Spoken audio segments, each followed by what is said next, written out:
ನಿಮ್ಮ ಮಲ್ಲೇಶ್ ಕಮತ್ತೂರು. ವೀಕ್ಷಕರು, ಇವತ್ತು ಬೃಹತ್ ಬೆಂಗಳೂರಿನಲ್ಲಿ ನಡೀತಕ್ಕಂಥ ಒಂದು ಕ್ರಾಂತಿಕಾರಿ ಒಳಮೀಸಲಾತಿಗೆ ನಾವು ಇಲ್ಲಿಂದ ತೆರಳುತ್ತಾ ಇದ್ದೇವೆ.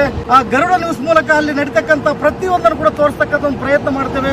ನಾವು ಈ ಗರುಡ ನ್ಯೂಸ್ನ ಮಾಧ್ಯಮದ ಮೂಲಕ ಕ್ರಾಂತಿಕಾರಿ ಒಳಮೀಸಲಾತಿ ಬರ್ತಕ್ಕಂಥ ಪ್ರತಿಯೊಬ್ಬ ಒಳಮೀಸಲಾತಿ ಪಾಲುದಾರ ಹೇಳ್ತಕ್ಕಂಥದ್ದು ಏನಂದ್ರೆ, ತಾವು ಬರ್ತಕ್ಕಂಥ ಪ್ರಯಾಣ ಸುಖಕರವಾಗಿರಲಿ, ಆಮೇಲೆ ಆದಷ್ಟು ಬೇಗ ಬಂದು ಪ್ರತಿಭಟನೆಯಲ್ಲಿ ಸೇರ್ಕೊಂಡು ಪ್ರತಿಭಟನೆ ಯಶಸ್ಸು ಮಾಡಿರಂತ ಕೂಡ ನಾನು ಈ ಮಾಧ್ಯಮದ ಮೂಲಕ ಹೇಳ್ತಾ ಇದ್ದೇನೆ. ಅದರ ಜೊತೆಗೆ ಬೆಂಗಳೂರಿನ ಫ್ರೀಡಂ ಪಾರ್ಕ್ ನಲ್ಲಿ ಹಮ್ಮಿಕೊಂಡಿರ್ತಕ್ಕಂಥ ಈ ಒಂದು ಪ್ರತಿಭಟನೆಯಲ್ಲಿ ತಾವೆಲ್ಲರೂ ಕೂಡ ಭಾಗಿಯಾಗಲಿಕ್ಕೋಸ್ಕರ ಇವತ್ತು ಬರ್ತಾ ಇದ್ರ. ತಾವೆಲ್ಲರೂ ಕೂಡ ತಮ್ಮ ಪ್ರಯಾಣ ಸುಖಕರವಾಗಿರಲಿ ಮತ್ತು ಈ ಒಂದು ಪ್ರತಿಭಟನೆಯಲ್ಲಿ ತಾವೆಲ್ಲರೂ ಕೂಡ ಭಾಗಿಯಾಗಿ ಯಶಸ್ಸು ಮಾಡ್ಬೇಕಂತ ಹೇಳ್ಬಿಟ್ಟು ಈ ಸಂದರ್ಭದಲ್ಲಿ ಕೇಳ್ಕೊಳ್ತಾ ಇದ್ದೇನೆ. ಇವತ್ತು ಲಕ್ಷ ಜನ ಸಾಗರೋಪಾದಿಯಲ್ಲಿ ಇವತ್ತು ಈ ಒಂದು ಒಳಮೀಸಲಾತಿ ಕ್ರಾಂತಿಕಾರಿ ಒಳಮೀಸಲಾತಿ ಪ್ರತಿಭಟನೆಗೆ ಆಗಮಿಸಲಿದ್ದಾರೆ.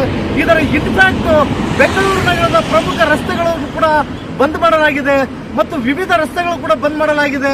ಹಾಗಾಗಿ ದಯಮಾಡಿ ನಾವೆಲ್ಲರೂ ಕೂಡ ಆ ಒಂದು ರಸ್ತೆಗಳ ಮಾರ್ಗವನ್ನ ಸರ್ಕಾರ ಸೂಚನೆ ಮಾಡಿರ್ತಕ್ಕಂಥ ಏನು ಪರ್ಯಾಯ ಮಾರ್ಗಗಳನ್ನು ಅನುಸರಿಸಿ ತಾವು ಈ ಒಂದು ಪ್ರತಿಭಟನೆಯಲ್ಲಿ ಭಾಗಿಯಾಗ್ರಿ ಅಂತ ಹೇಳ್ತಾ, ಇವತ್ತಿನ ಒಂದು ಒಳಮೀಸಲಾತಿ ಹೋರಾಟದ ಕ್ಷಣದ ಸುದ್ದಿಗಳಿಗಾಗಿ ಗರುಡ ನ್ಯೂಸ್ ವೀಕ್ಷಿಸಿ. ಸುದ್ದಿ ನಿಮ್ಮದು, ಸತ್ತು ನಮ್ಮದು.